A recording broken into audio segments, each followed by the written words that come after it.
So without further ado, I'll introduce Adam, who's going to talk to you about the software. Thank you. Thank you very much, Anne-Marie. Hi, everybody. I'm Adam Taylor. I've been sitting there very patiently and quietly watching all of the other presentations. And this is my first ever public speaking venue. So when I saw that I was after David, I immediately gripped it. But then I realized we went for lunch, and now we're all friends, so it's all good. Also, just to point to this banner behind me, the word debate, I was very glad it was there, because a lot of what I'll be saying might be contrary to a few things that were said already by much more experienced people than my own. Also, I did not know there was a title slide, so I brought my own. This picture in the bottom right hand, I thought I'd dress down today for the event.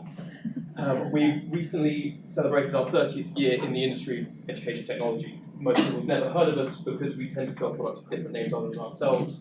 We're a little bit like the Illuminati. We operate in the background. We prop up products which are fairly well known. Some of you might know Papercuts, which is print management software. We also do various other things that I'm not going to get into.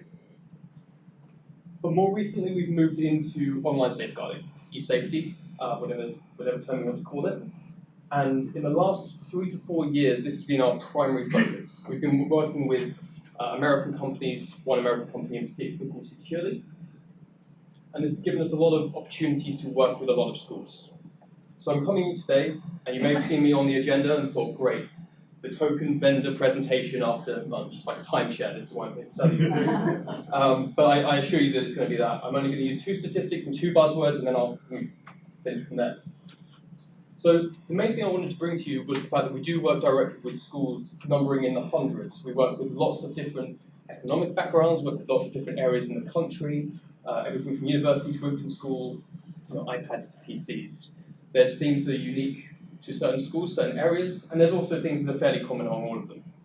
What I'm really here to talk today about, though, is safeguarding as it relates to the child and also the parent, and not as much the school.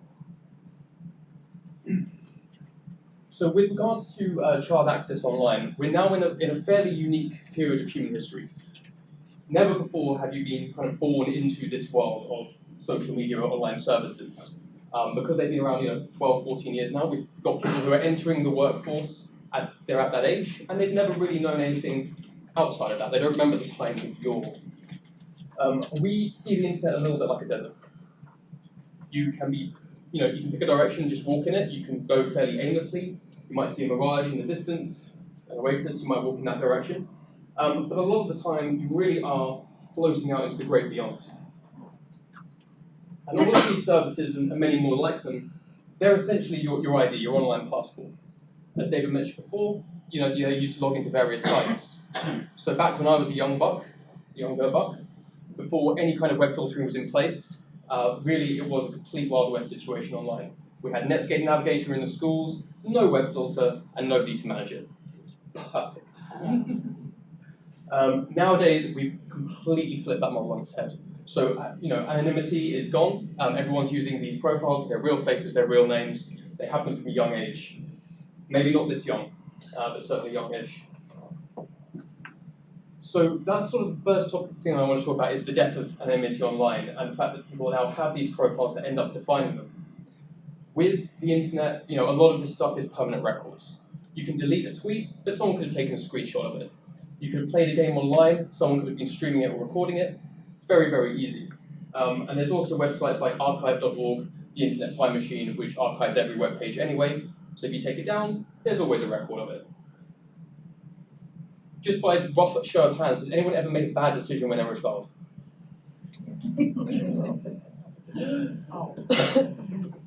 I've designed several terrible tattoos in my youth that I never actually got, and I'm glad. But the point is that a lot of these mistakes can come back to haunt you. The fact that they're incredibly permanent and public is a bit of a danger. So nowadays you've got kids that are born with the phone in their hand. Your kids probably have phones or iPads or similar. And that's just a given part of society, it's a given part of how we socialize. You might have missed a party because you didn't check your Facebook events, because the guy didn't tell you because he thought you checked your Facebook events. And now, this is just how we operate. And it's given, it's token. So, let me just...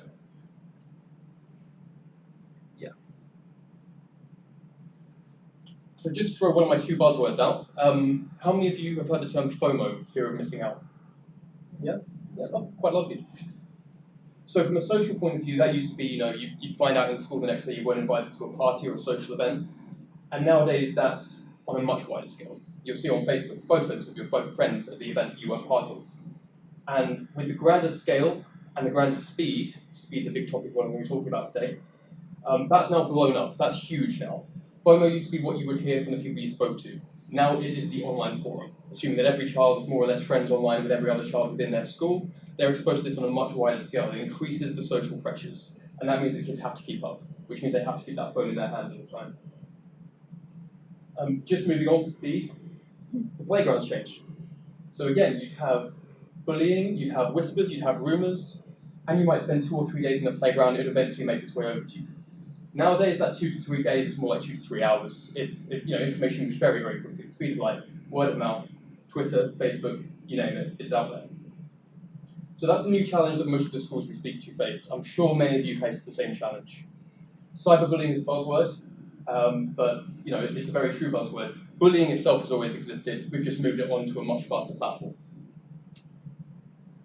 The last little thing I wanted to talk about in this arena was the concept of echo chambers.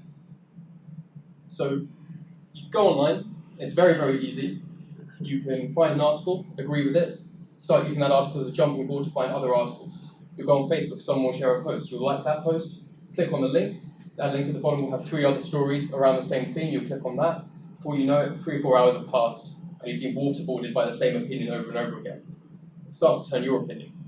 So you're going to start thinking, I agree with this, I'm going to now proactively go to Google and look for other sources or other people who share these views. It's a soft form of radicalization. It's really just kind of part of human nature. We want to be around people who agree with our opinions and share them. So this is your average student in the UK. And this is very much what we define as an echo chamber. So making friends with people online, strangers, big world, but also looking at news sources, looking at articles, maybe taking a buzzword. I think someone mentioned Urban Dictionary earlier, so taking a term you've never heard of, running off with it, seeing where it leads you. And all this is going to do is just have an inward spiral of constantly being fed the same opinions and ideas over and over again, using them to reinforce your own shared opinions of them, going back out, repeating the cycle until this is now how you think. Just going back to cyberbullying, social media has just made this very, very easy for a lot of people. Again, just going back to social pressures, cyberbullying, although you're not anonymous, it is still a lot more convenient. You might have to have some serious stones to walk up to somebody and actually bully them to their face when you're a kid, or not. But with cyberbullying, anyone can do it. It's a lot more available. You can do it from the comfort of your own home. It's fantastic. This leads us on to depression, suicidal thoughts, big questions, things that people maybe they're seeking answers, but they don't feel they can turn to a parent or a staff member to speak about. Depression is certainly a big one as far as we're concerned. It's the one that seems to come up the most. And maybe some of you could think back to a time where you've had a similar case. You've had a big problem. You had no one to turn to speak about it. Google was there for you. You type the question into Google, and look, it's going to make all of these recommendations. These are sorted in the order of preference, people who have heard these things in the most. So naturally you're going to think, okay, well there's a lot of people who think this way. It's not that bad. I'll click on a few links, I'll get born into the echo chamber.